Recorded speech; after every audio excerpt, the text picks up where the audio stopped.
Hello students, I am doctor Vikrant Gupta और आज फिर एक बार मैं लेकर आया हूं आपके लिए एक अच्छा बेहद उपयोग किया जाने वाला, एक अच्छे प्रोग्रामर के द्वारा उपयोग किया जाने वाला टॉपिक जो है एरे। ठीक है, तो जब भी एक अच्छा प्रोग्रामर है, हम यहाँ पर बात कर रहे हैं सी लैंग्वेज में एक प्रोग्राम की कॉन्सेप्ट की बात कर रहे हैं, वो है एरे। तो एरे होता क्या है, क्यों उपयोग किया जाता है, इसके बारे में आज हम इस पर चर्चा करेंगे।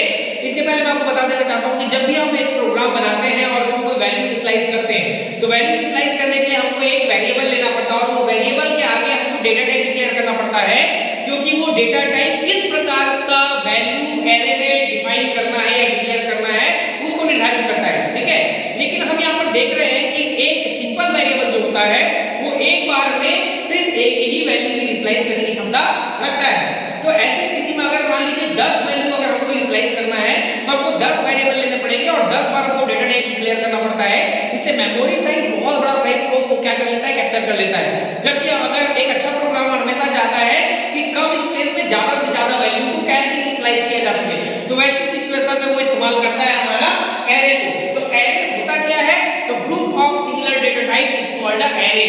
समान डेटा टाइप का समूह क्या कहलाता है, एरे कहलाता है। ठीक है, तो जब हम एरे की बात कर रहे हैं, अर्थात क्या हो रहा है, जब आप एक स्टूडेंट रिकॉर्ड की बात कर रहे हैं तो इस सारे स्टूडेंट्स का अगर आप नेम वाले कॉलम को उठा लेते हैं तो वो क्या बन जाएगा, एरे बन जाएगा। कि सभी का जो नेम होता है वो कैरेक्टर में होता है या स्ट्रिंग में होता है। अगर एज कॉलम को उठाएंगे तो सारे नंबर में होंगे, यानी कि क्या मतलब है कि जो भी वैल्यू आप अगर यहाँ पे एलिमेंट इनिशियलाइज कर रहे हैं वो या तो सभी न्यूमेरिक होगा यानी कि इंटीजर होगा, या तो सभी कैरेक्टर होंगे, या तो सभी क्या होंगे, फ्लोट होंगे। ठीक है, तो यहाँ पर group of similar data types called a array. ये एक यूजर डिफाइंड डेटा टाइप की तरह कार्य करता है।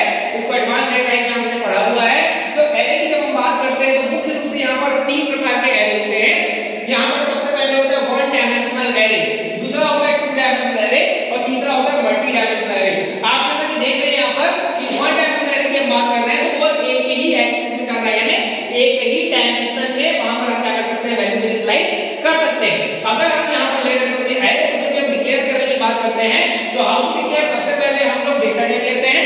डेटा टाइप के बाद एक वेरिएबल का नाम लिखते हैं जो एरे टाइप का वेरिएबल होगा और उसके आगे हम यहाँ लगाते हैं स्क्वायर ब्रैकेट जिसको बोलते हैं सबस्क्रिप्ट। ठीक है, तो ये जो सबस्क्रिप्ट होता है ये इसकी रेंज को बताता है, अर्थात यहाँ पर कितने वेरिएबल के लिए वैल्यू इनिशियलाइज करनी है वो रेंज आप यहाँ पर क्या करते हैं, इनिशियलाइज कर देते हैं।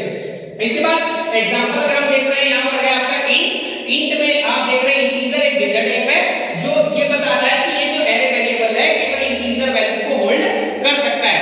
तो अब यहाँ पर हमें इनिशियलाइजेशन भी देख रहे हैं। यहाँ पर अगर हम यहाँ पर वैल्यू को इनिशियलाइज करना चाह रहे हैं एक एरे में और कंपाइल टाइप अगर हम वैल्यू इनिशियलाइज करना चाह रहे हैं तो आप देख सकते हैं यहाँ पर हमने क्या लिखा हुआ है, ए स्क्वायर ब्रैकेट में हमने लिखा है सबस्क्रिप्ट में 5 जो बता रहा है कि हम केवल 5 वैल्यू को ही एरे के वेरिएबल में इनिशियलाइज कर सकते हैं। तो एरे का यूज बेसिकली किस लिए किया जा रहा है, क्योंकि आप देख रहे हैं कि एक सिंपल वेरिएबल हम केवल एक बार में एक ही वैल्यू इनिशियलाइज कर सकते हैं, जबकि एरे वेरिएबल में आप एक साथ मल्टीपल वैल्यू इनिशियलाइज कर सकते हैं। इसकी सबसे बड़ी खासियत क्या है कि जब भी हम किसी वैल्यू को या एलिमेंट को एक्सेस करना चाह रहे हैं, ये जो स्क्वायर कर्ली ब्रेसेस के अंदर मैंने वैल्यू लिखा हुआ है इसको बोलते हैं अपन एलिमेंट। तो एक एरे वेरिएबल की रेंज के अकॉर्डिंग जितने एलिमेंट हम यहाँ पर इनिशियलाइज करेंगे उतने एलिमेंट जाकर मेमोरी सेल्स में क्या होते हैं, स्टोर हो जाते हैं। तो यहाँ पर आप देख रहे हैं कि 1 2 3 4 5 मैंने वैल्यू यहाँ पर डाली हुई है।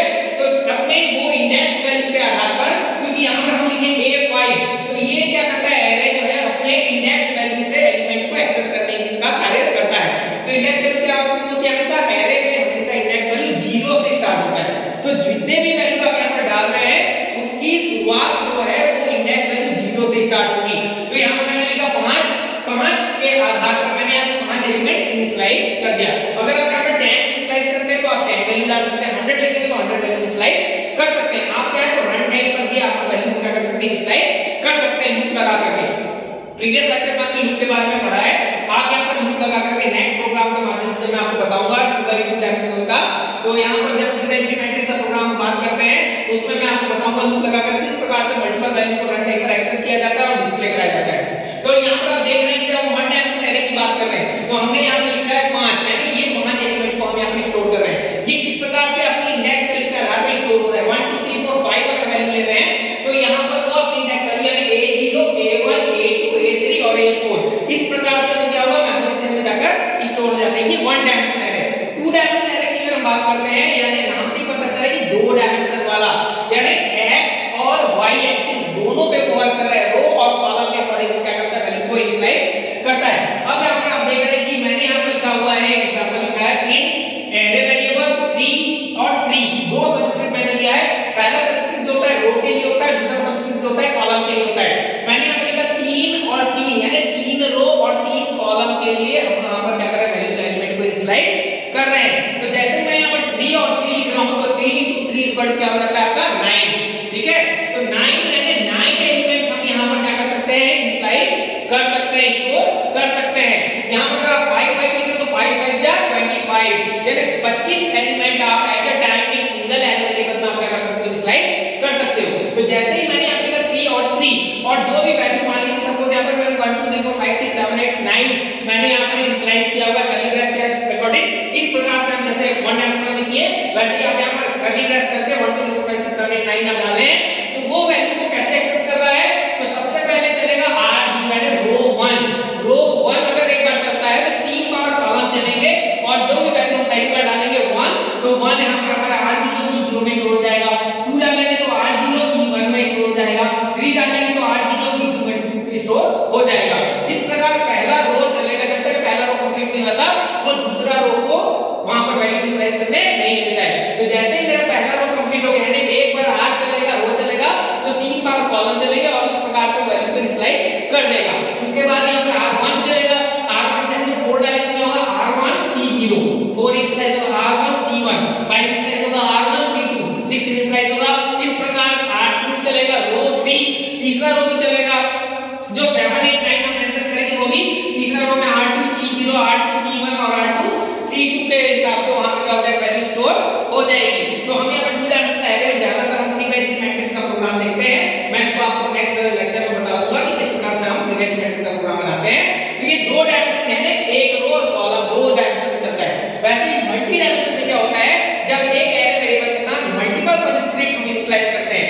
आप देख रहे हैं कि 1 डायमेंशन है तो 1 सबस्क्रिप्ट, 2 डायमेंशन है तो 2 सबस्क्रिप्ट, और जब मल्टी डायमेंशन की बात करते हैं तो मल्टीपल सबस्क्रिप्ट के वैल्यू को स्टोर करने की क्षमता रखता है। ये 3 डायमेंशन में वर्क कर रहा है, आप देख सकते हैं x y और z के अकॉर्डिंग यहां पर क्या कर रहा है, वो वैल्यू को स्टोर और इनिशियलाइज करने का कार्य करता है। तो एक सिंपल एग्जांपल एरे का हम देख लेते हैं, बहुत ही सिंपल एग्जांपल है, बहुत ही सरल प्रोग्राम है जिसको आप एग्जाम में एग्जांपल के तौर पर मेंशन कर सकते हो। तो आप सबसे पहले सिलेक्ट में क्या करते हैं, स्टार्ट करते हैं। मैंने आपको बताया स्टार्ट करने के लिए क्या करते हैं, तो इंक्लूड stdio.sh एक प्रीप्रोसेसर होता है, इंक्लूड शामिल करना किसको, हेडर फाइल को। स्टैंडर्ड इनपुट डॉट जो भी इनपुट आउटपुट से रिलेटेड जो प्रक्रिया होगी, जैसे हमने प्रिंटफ लिखा उसकी प्रॉपर्टी यहां पर होती है। conio.h यानी कंसोल पार्ट में जो भी एक्टिविटीज हो रही है, जो फंक्शन हम स्लाइस कर रहे हैं उसके प्रॉपर्टी जो होती है वो किसमें स्टोर होती है, conio.clsr और getclr जो है क्लियर स्क्रीन पे होता है, getclr वैल्यू कोड करता है। तो ये दोनों की प्रॉपर्टी conio.h होती है। इसके बाद हम void में, तो मैंने आपको बताया void is empty data type. अगर सी लैंग्वेज की बात करते हैं एम्प्टी रिटर्न टाइप जो नल वैल्यू को स्टोर करता है। मेन यानी होता है मदर ऑफ ऑल फंक्शन, और मैंने प्रीवियस लेक्चर्स में आपको बताया है कि बिना मेन फंक्शन के सी या C++ कोई प्रोग्राम रन नहीं होता है, ठीक है। तो यहां पर हमने मेन फंक्शन लिखा, mother of all function curly bracket CR डाला, ये स्टार्ट किया हमने प्रोग्राम का। इसके बाद सेकंड स्टेप होता है हमारा वेरिएबल डिक्लेयर करना। तो इस बार हम लोग ये सिंपल वेरिएबल डिक्लेयर करने की जगह क्या कर रहे हैं, एरे वेरिएबल डिक्लेयर कर रहे हैं, जो कि हमने एग्जांपल में देखा है 1 2 3 4 5 वाला। तो यहां पर हम उसी प्रकार से हम कर रहे हैं, वेरिएबल डिक्लेयर कर रहे हैं। तो एरे वेरिएबल डिक्लेयर करने के लिए हम लोग सबसे पहले डाटा टाइप लिखते हैं, उसके बाद वेरिएबल डिक्लेयर करते हैं और सब स्क्रिप्ट हम उसकी रेंज डिसाइड कर देते हैं। रेंज डिक्लेयर करने के बाद हम इक्वल टू करके जब भी वैल्यू इनिशियलाइज करना चाहते हैं तो 5 लिखा है मैं, तो 5 ही वैल्यू यहां पर मैं क्या कर सकता हूं, एलिमेंट इनिशियलाइज कर सकता हूं। मैंने लिखा 1 2 3 4 5, अब इसकी जगह कोई भी वैल्यू ले सकते हो, रैंडम ऑर्डर में ले सकते हो, कोई दिक्कत नहीं है। वो जब भी आप इसको एक्सेस करोगे तो उसकी इंडेक्स वैल्यू के अकॉर्डिंग ही एक्सेस करेगा। इंडेक्स वैल्यू हमेशा 0 से स्टार्ट होता है। ये वैल्यू इनिशियलाइज करने के बाद मैं क्या कर रहा हूं, वैल्यू को डिस्प्ले करा रहा हूं, एलिमेंट को डिस्प्ले करा रहा हूं। तो मैंने क्या किया, प्रिंट है %d मैंने बताया कि इंटीजर है, तो इंटीजर वैल्यू को एक्सेस करके लाने के लिए %d का उपयोग किया जाता है।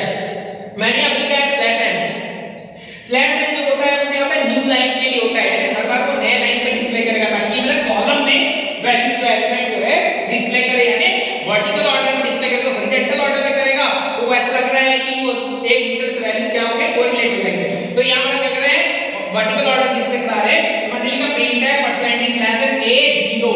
तो मैंने आपको जैसे अभी बताया कि a0 लिख रहे हैं पहला वैल्यू, क्योंकि उसका इंडेक्स वैल्यू क्या है हमारा A0 का इंडेक्स वैल्यू यहाँ पर एलिमेंट है 1, है ना, अकॉर्डिंग टू इसके एग्जांपल के अकॉर्डिंग। तो A0 एरे किसको डिस्प्ले कर रहा है, वो 1।